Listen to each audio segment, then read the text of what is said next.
এই দোয়াটা যদি আপনারা পড়তে পারেন, ভবিষ্যতের যে কোনো শঙ্কা, আশঙ্কা, বিপদ আপদ, বালা মুসিবত, এই বিষয়গুলোর ব্যাপারে আল্লাহর পক্ষ থেকে একটা সাকিনা এবং সুকুন হৃদয় নাজিল হবে।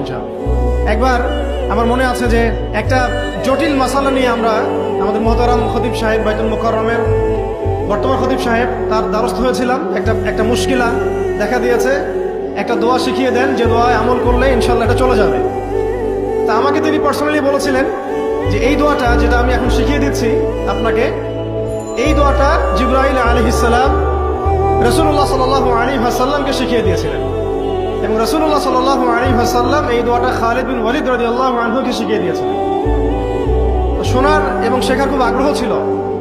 তা আমি লিখে নিচ্ছিলাম এবং নোট করছিলাম।